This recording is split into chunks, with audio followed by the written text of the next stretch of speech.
جھوٹی گواہی دیتے ہیں ان کے لیے عذاب نار ہے، دوزخ کا عذاب ہے ان کے لیے. اور بہت بھیانک ایک وادی کا ذکر آیا ہے جھوٹی گواہی دینے والوں کے لیے. اب رب تعالیٰ فرماتا ہے گواہی دیتے چاہے اس میں تمہارا اپنا نقصان ہو، وَلَوْ عَلَىٰ أَنفُسِكُمْ، تمہارا اپنا نقصان بھی ہو سکتا ہے. ایمان کی بات کرنے والے کو شاعر نے بہت اچھے انداز میں یہ بتایا ہے، یہ شہادت گہے الفت میں ہے، قدم رکھنا لوگ آسان سمجھتے ہیں مسلمان ہونا. یعنی لا الہ الا اللہ کہہ جانے کے بعد آپ تو الحمدللہ پیدائشی مسلمان ہیں، آپ نے جب بھی کلمہ پڑھا تو آپ کو دقت نہیں آئی کبھی. آپ کے ماں باپ مومن تھے، مسلمان تھے، آپ کا گھرانہ اسلام میں تھا، لیکن یہ حالات ان کے ساتھ ہوتے ہیں پورا گھر کفرستان ہے، ایک بندہ اللہ کی گواہی دے رہا ہے، ایک گھر کا بندہ حضور اکرم صلی اللہ تعالیٰ علیہ وسلم کی رسالت کی گواہی دے رہا ہے، تو اس کے ساتھ کیا معاملات ہوتے ہیں؟ پورا گھر دشمن ہو کے کھڑا ہو جاتا ہے. اب اس میں کس کا نقصان ہے؟ اس کا سب سے پہلے تو اس کی اپنی ذات کا نقصان ہے اس سے. اور وہ رب تعالیٰ فرما رہا ہے اے ایمان والو، اب ایمان لائے ہو تو گواہی دیتے رہو اللہ کے سوا کوئی معبود نہیں، محمد صلی اللہ علیہ وسلم اللہ کے رسول ہیں، چاہے اس میں تمہاری اپنی جان کا بھی نقصان کیوں نہ ہو، تمہارا اپنا نقصان ہو. اوil والدین والاقربین، یا ماں باپ کا یا رشتہ داروں کا. اللہ کے لیے جب گواہی دینے کی بات آئے، ماں باپ ہوں، رشتہ دار ہوں، سب ایک سائڈ ہوں گے، پہلے رب ذوالجلال کی بات ہوگی. ظاہر سی بات ہے ترتیب میں اگر دیکھیں گے آپ کے رشتہ داروں میں دنیا میں سب سے بڑا حق آپ کے اوپر کس کا ہے؟ آپ کے ماں کا، پھر باپ کا، یہ ترتیب رکھی گئی ہے. پھر آپ کی بیوی کا حق ہے آپ کے اوپر، عورت ہو تو اس کے لیے شوہر کا حق سب سے پہلے ہے، اور اس کے بعد پھر بھائیوں کا، بہنوں کا، بھانجوں کا، بھتیجوں کا، اسی طرح پڑوسیوں کا. یہ ترتیب چلی آ رہی ہے. لیکن پوری ذات انسانی کو اگر دیکھیں، ہم پر سب سے پہلا حق کس کا ہے؟ تو سب سے پہلا حق اللہ رب العزت کا ہے، کیونکہ پیدا ہی اس نے کیا ہے، دنیا میں لایا ہی اس نے ہے. تو سب سے پہلا حق ہمارے اوپر کس کا ہے؟ اللہ رب العزت. تو اللہ کے لیے پھر ساری رشتہ داریاں ختم ہو سکتی ہیں. جہاں میرے مولا کی بات آئے تو پھر دنیا کی کوئی رشتہ داری اس میں خلل اندازی نہ ڈال سکے، خلل نہ ڈال سکے. یہ بات یاد رکھیں. اب اللہ رب العزت کی وحدانیت کی گواہی دینے پر تمہارا نقصان ہو یا تمہارے ماں باپ چھوٹ جاتے ہو، چھوٹنے دو. رشتہ دار چھوٹتے ہیں، چھوٹنے دو، اسی میں تمہاری بھلائی ہے. اس لیے کہ یہ ماں باپ، یہ رشتہ دار جن کو دیکھ کر کے تم ہو سکتا ہے تھوڑے دنوں کے لیے ایمان کو چھپا دو، میں ایمان لاؤں گا تو پتہ نہیں میرے ماں باپ کیا سمجھیں گے، میرے رشتہ دار کیا کہیں گے. یہ کچھ نہیں کہیں گے، یہ تمہارے مرنے کے بعد تو تمہیں گڑھے کے اندر ڈال کر کے چلے آئیں گے. کوئی ہے ان میں سے ہمارے قبر میں آ سکتا ہے؟ عزیز سے عزیز چاہنے والی ماں ہی کیوں نہ ہو، ہماری قبر میں وہ بیٹھے گی، 1 گھنٹہ بیٹھے گی، بند کر کے جانے کے بعد ہمارے ساتھ کوئی نہیں.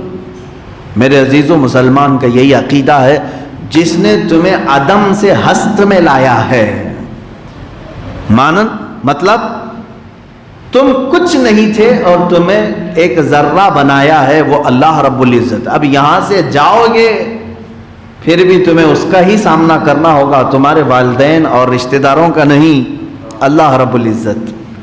اس کی حکومت اس وقت بھی تھی جب ہم ماں کے پیٹ میں تھے، اس کی حکومت آج بھی ہے جب ہم روئے زمین پر ہیں، اس کی حکومت اس وقت بھی ہوگی جب ہم قبر میں جائیں گے، اس کی حکومت اس وقت بھی ہوگی جب میدان محشر میں اٹھائے جائیں.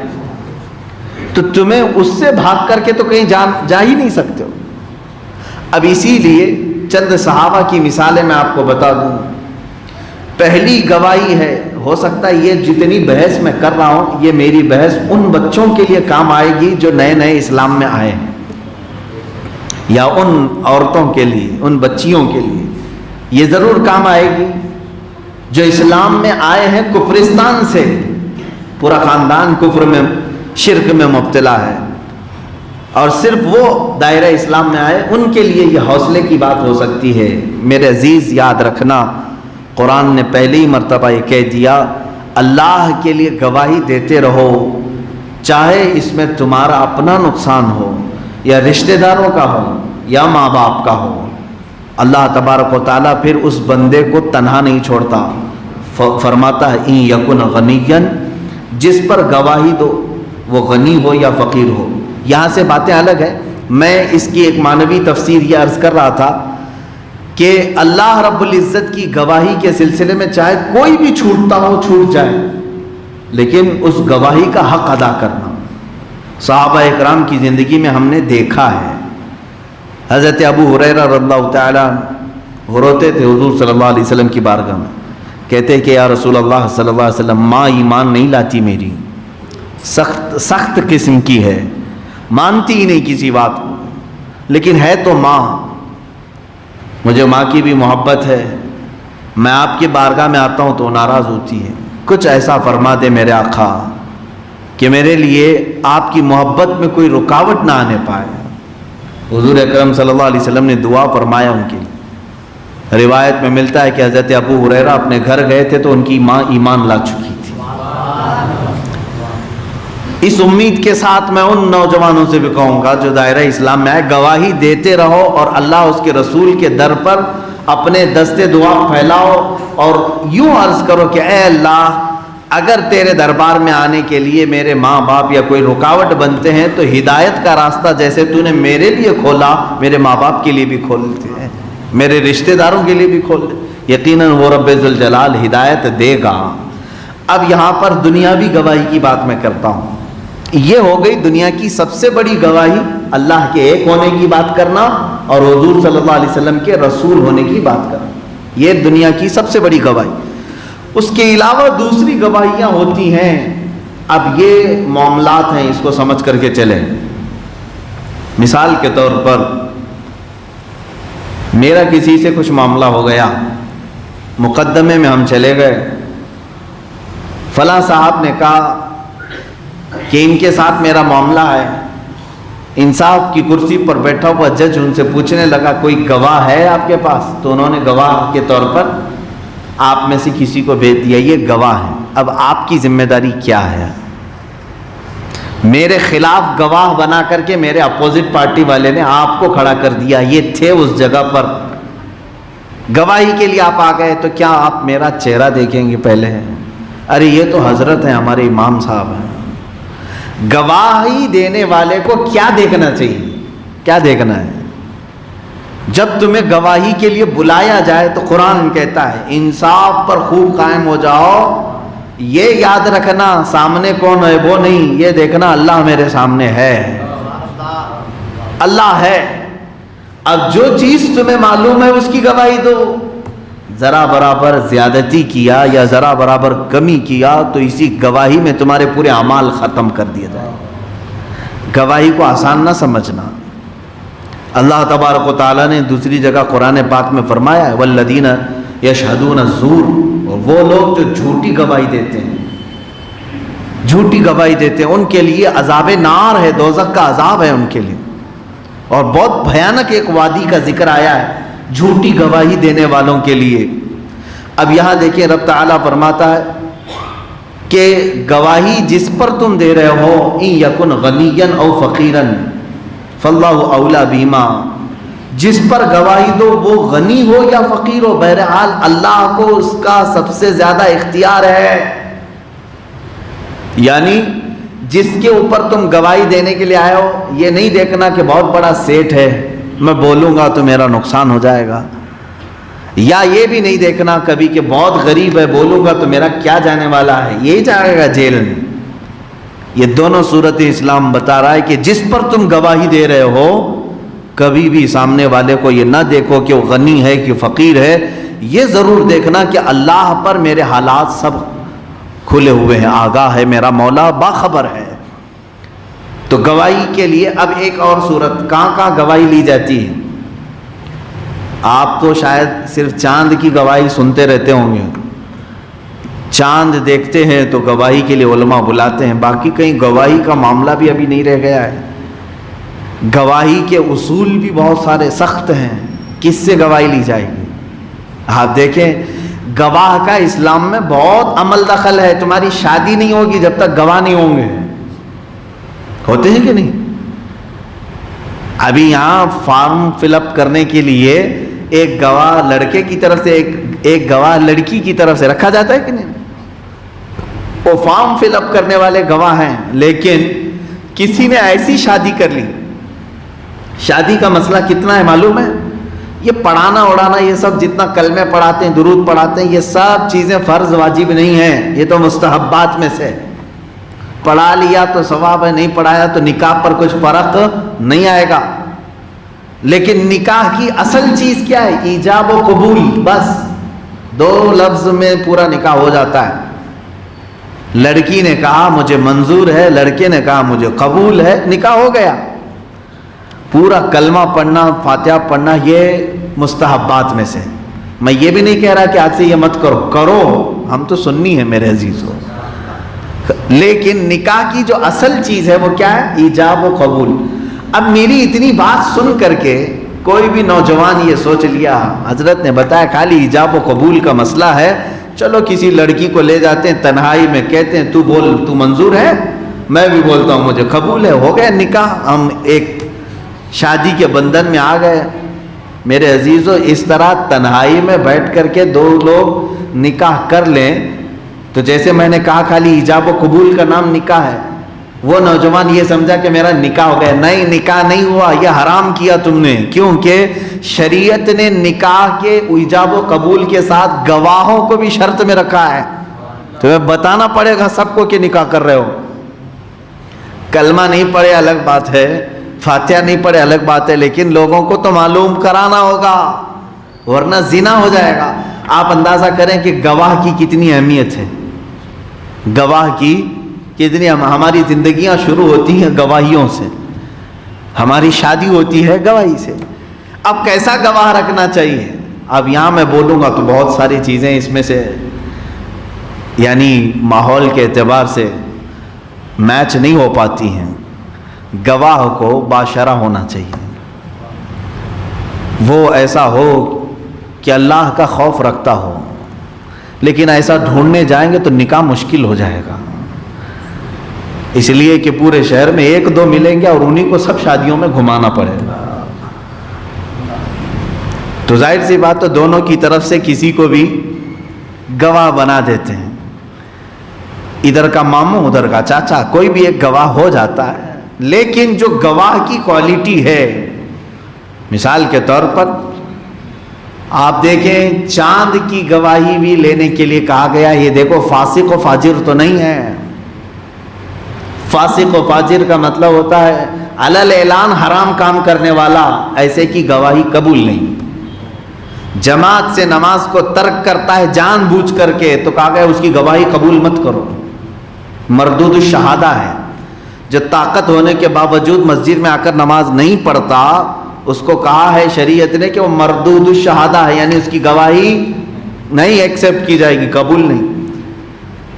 زنا میں کبھی مشہور ہو گیا ہے یا پھر حرام کام کرنے میں مشہور ہو گیا ہے، سود لیتا ہے، اس کی گواہی نہیں لی جائے. چوری میں کبھی پکڑا گیا، اس کی گواہی قبول نہ کی جائے. علل اعلان اس کے گناہ ظاہر ہوں تو ایسے کی گواہی قبول نہیں کی جائے گی. میاں یہ دنیا کا معاملہ نہیں، ہمارے آخرت کا معاملہ ہے. اب چاند کے معاملات تو ایسے ہو گئے کہ اب گواہ ہوا سب ختم ہو گئے، سارے گواہ تو فون بن گئے. اب ارے فون میں آیا ہے حضرت، واٹس اپ آج کے زمانے کا بڑا گواہ بنا ہوا. کہاں سے دیکھا آپ نے؟ واٹس اپ میں دیکھا نا. 4 سال پہلے والا چاند بھی واٹس اپ میں ویسی تازہ بن کے آتا ہے.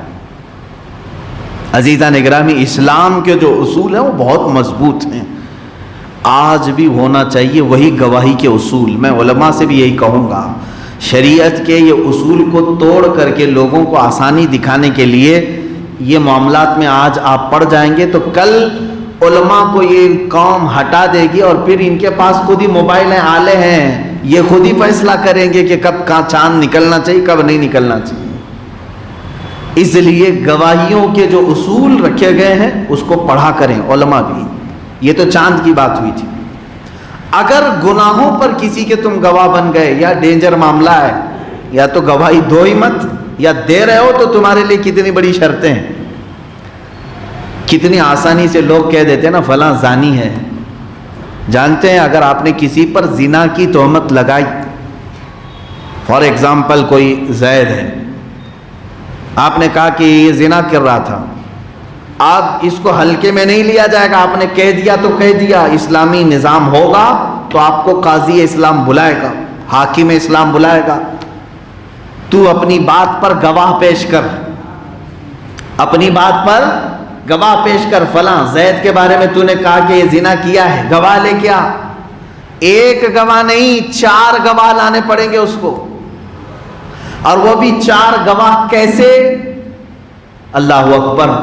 مسائل شرع یہ بتائے ایسے گواہ چاہیے کہ انہوں نے اس کو زنا کرتے ہوئے ایسے دیکھا ہو جیسے سوئی میں دھاگا پیروتے ہوئے دیکھا جاتا ہے، اتنا قریب سے دیکھا ہوا ہو، شک نہ ہو ان کو، ایسا دیکھا ہو تو گواہ بن کر کے آئے، ورنہ گواہی نہ دو۔ ہاں اگر اس نے کہہ دیا اس نے زنا کیا اور گواہی نہیں لایا، اس کے لیے کیا سزا ہے؟ سورہ نور کی شروع کی آیتیں 18ویں پارے میں اللہ تعالیٰ فرماتا ہے فَإِذْ لَمْ يَأْتُوا بِأَرْبَعَةِ شُهَدَاءَ فَاجْلِدُوهُمْ 80 جلدہ۔ اللہ فرماتا ہے اگر وہ 4 گواہی نہیں لایا جس نے تہمت لگایا تھا، اللہ فرماتا ہے حاکم اسلام کو چاہیے کہ وہ اسے 80 کوڑے مارے۔ کس کو؟ زنا کرنے والے کو نہیں، جو زنا کی تہمت لگایا تھا اس پر۔ اللہ فرماتا ہے اس کو 80 کوڑے مارو، کیونکہ گواہ نہیں لا سکا۔ اتنا آسان سمجھتے ہیں لوگ، کسی کو بھی کچھ بول دیتے۔ آج اسلامی نظام ہوتا تو پتہ نہیں کتنوں کو 80 کوڑے لگتے ہیں۔ اگر تم گواہ نہیں لا سکتے تو بولو بھی مت ایسا جملہ۔ چلے آج یہ سوچتے ہوں کہ یہاں تو کوڑا درہ کچھ بھی نہیں، کون مارنے والا ہے، جس کو چاہے ہم بولیں گے زانی ہے، زنا کرتا ہے، معاذ اللہ۔ میں آپ کو بتاتا ہوں میرے عزیز، جب دنیا میں 80 کوڑوں کی سزا ہے تو پھر آخرت میں کیا سزا ہوگی؟ اگر تم گواہ نہیں لا سکے۔ ہاں کچھ لوگ ایسے ہیں، ہم نے ایک صاحب کو پکڑ کے پوچھا آپ فلاں کے بارے میں ایسے کہہ رہے ہیں، اس کی عورت بہت بدکار ہے، غلط لوگوں سے اس کی سنگت ہے اور زانیہ ہے، یہ لفظ ہوا۔ میں نے کہا آپ نے دیکھا یا آپ کے پاس کوئی گواہ ہے؟ کہا نہیں، لوگ بولتے ہیں اس طرح سے، مشہور ہے حضرت، یہ بات مشہور ہے۔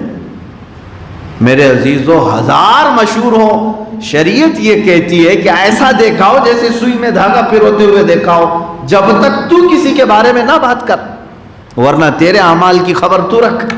80 کوڑے دنیا میں لگائے جائیں گے، اور اگر دنیا میں جو سزا نہیں ہوئی اس کا 100 گنا بڑھا کر کے آخرت میں دیا جائے گا۔ اسی لیے تو صحابہ ڈرتے تھے نا، ان سے اگر کوئی خطا ہو جاتی تو وہ دنیا میں ہی سزا لے لیتے تھے حضور کے پاس آ کر کے۔ حضور پاک صلی اللہ علیہ وسلم کے پاس آئے اور انہوں نے سزائیں لے لی، کسی کا ہاتھ کاٹا گیا ہے، کسی کو کوڑے مارے گئے ہیں، کسی کو سنسار کیا گیا ہے۔ وہ چاہتے تو چھپا لیتے نا، نہیں بولتے، لیکن انہوں نے سزائیں دنیا میں کیوں لے لی؟ اس لیے کہ انہیں معلوم تھا دنیا کی سزا اگر لے لی تو عافیت ہے، یہاں اگر بچ گئے سزا نہیں لیے اس کا 100 گنا بڑھا کر کے آخرت میں دیا جائے گا، اس سے تو بہتر ہے۔ اس لیے میرے عزیزو، جس پر بھی ایسے معاملات مشہور ہیں، جب تک اس وقت تک گواہی نہ دو جب تک تم نے اپنی آنکھوں سے نہ دیکھا ہو۔ یہ گناہوں کے معاملات ہوئے۔ حد قذف شریعت کی کتابوں میں موجود ہے، یعنی کوڑے لگانے کا حکم ہے اس کو بھی جو بغیر ثبوت کے لوگوں کے عیبوں کو بیان کرتا ہے اور گواہی دیتا ہے۔ اب یہ کئی گواہیوں کی بات میں نے کیا، چاند کی گواہی ایک الگ مسئلہ ہے، زنا کے متعلق گواہی ایک الگ مسئلہ ہے، یہاں کیسے لوگ چاہیے، اور پھر نکاح کے گواہ یہاں الگ مسئلہ ہے، دیگر معاملات میں گواہ، سب جگہ کیٹیگری بدلتی ہے گواہوں کی۔ شریعت نے ہر ایک کی کوالٹی بتائی ہے، چاند کو دیکھنے والے جو گواہ ہیں وہ کیسے ہونے چاہیے، کس حد تک کس کا ایکسپٹ کیا جائے، قبول کس کا کیا جائے۔ کوئی بھی 2 مسلمان مرد یا ایک مسلمان مرد اور 2 عورتیں گواہی دیتے ہیں تو قبول کیا جائے گا، اتنا ہے کہ وہ علل اعلان حرام کاریاں نہ کرتے ہوں۔ نکاح کے گواہوں میں بھی کوشش یہ کریں کہ ایسا گواہ ہو جو شریعت کو اور اللہ اس کے رسول کو مقدم رکھتا ہو، گناہوں سے بچنے کی کوشش کرتا ہو، ایسا گواہ رکھیں۔ اور اس کے علاوہ اب تو اسلامی نظام ہے نہیں کہ آپ کو کسی پر تہمت لگائی گئی اور اس کے لیے گواہ مانگے جائیں۔ اگر گواہوں سے ثابت ہو بھی گیا تو آپ سزا تو نہیں دے سکتے نا، آج سنگسار تو نہیں کر سکتے، تو یہ معاملہ ہی الگ ہے۔ اب میں آیت پڑھتا ہوں، اللہ تعالیٰ فرماتا ہے فَلَا تَتَّبِعُوا الْهَوَىٰ أَن تَعْدِلُوا، خواہش کے پیچھے نہ جاؤ کہ حق سے الگ پڑ جاؤ۔ اکثر ایسا ہوتا ہے کہ اپنوں کا کوئی معاملہ آ جائے تو جھوٹی گواہی بندے دے دیتے ہیں، تو اللہ فرما رہا ہے خواہش کے پیچھے مت جاؤ، عدل و انصاف کو چھوڑ کر کے اپنی طبیعت کی بات کبھی نہ سننا۔ تمہارے لیے عدل سب سے بڑا معیار ہونا چاہیے۔ میرا بیٹا بھی کٹہرے میں کھڑا ہو اور میں نے اس کے گناہ دیکھے ہیں تو مجھے گواہی دینا چاہیے، گواہی دے دوں، یہ نہیں کہ اس کو بچانے کے لیے ہیلے بہانے کروں۔ اگر میرے باپ سے غلطیاں کوتاہیاں ہوئی ہوں، میرے بھائی سے ہوئی ہوں اور مجھے گواہ کے لیے لایا گیا تو مجھے سچی گواہی دینی چاہیے، تبھی یہ ایمان کا تقاضا ہے۔ ایمان والوں کو اللہ یہی فرما رہا ہے۔ اور اگر تم ہیلے بہانے کرتے ہو اور اپنوں کے لیے گواہی چھپا دیتے ہو، دوسروں کے لیے بھرپور گواہیاں دیتے ہو، تو یہ مومن کی شان نہیں ہے، مومن کی شان نہیں۔ اللہ فرماتا ہے وَإِن تَلْوُوا أَوْ تُعْرِضُوا، اور اگر تم ہیر پھیر کرو گے گواہی میں یا منہ پھیرو گے، فَإِنَّ اللَّهَ كَانَ بِمَا تَعْمَلُونَ خَبِيرًا، تو اللہ کو تمہارے سارے کاموں کی خوب خبر ہے۔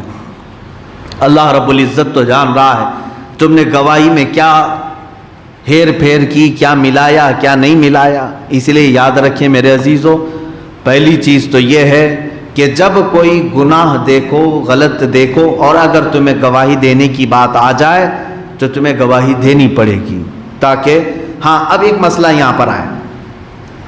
جیسے بعض لوگ غیبت کو اور گواہی کو فرق نہیں کر پاتے۔